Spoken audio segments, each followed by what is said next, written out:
ज्याच्यावरती आपण तुम्ही आता काळा थर मारले त्याच्या आधी पट्टे होते, मग ते झाल्यानंतर पट्ट्यांची जी ही कोणाची आहे, जबाबदारी कोणाची आहे? आगळे साहेब, आगळे साहेब, तुमचं काम चाललं आहे, तुमचं नाही ते, तुम्ही पीडब्ल्यूडीचे अधिकारी आहे. पण मला एक सांगा, ऐका, मला एक सांगा, तुम्ही ऐका, अधिकारी म्हणून तुम्हाला मी सांगतो, काम वर्क इन प्रोग्रेस आहे. एक बोर्ड मला दाखवा तुमचा अख्खा नारायणगाव पासून ओतूर पर्यंत वर्क इन प्रोग्रेसचा बोर्ड आहे का?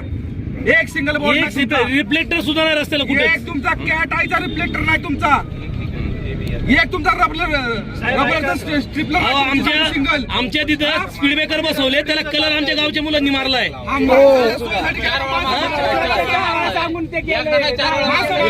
साहेब आमच्या तिथं 2 स्पीड ब्रेकर टाकले, दोन्ही स्पीड ब्रेकर वरती कलर मारायला तुमची माणसं नाही आली, आमच्या पोरांनी चुना मारला त्याच्यावरती. ही कुठली पद्धत आहे मला सांगा शासनाची काम करण्याची?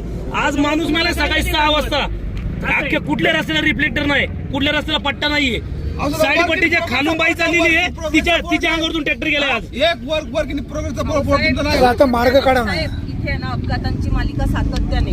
3 दिवसापूर्वी 2 मुलांचे 2 पाय गेलेले आहेत, वय आहेत 18च्या आत. तुमच्या कर्मचाऱ्यांचा जर असा अपघाती मृत्यू झाला ना तर तुमच्या कर्मचाऱ्यांना शासन पोचते अख्खं. साधा अपघात प्रवण क्षेत्र असा तरी बोर्ड लावला पाहिजे ना तुम्ही. दादा हो दादा, बोर्ड लावला पाहिजे. तुम्हाला सगळ्या प्रशासनाने वारंवार सूचना दिलेल्या आहेत, ग्रामपंचायत असेल, आम्ही सांगितलेलं आहे. हो साहेब, तुमचा एखादा कर्मचारी जर ऑन ड्युटी जर तुमचा कर्मचारीचा ऍक्सिडेंट झाला तर सरकार अख्खा त्या कर्मचाऱ्यांना पोचतंय. आमचं काय हो सुरेश भाऊ, यांच्या कामावरचा एखादा कर्मचारी जर रस्त्यावरती ऑन ड्युटी असताना जर एक्सपायर झाला, काय साहेब माझ्या प्रश्नाचं उत्तर द्या ना.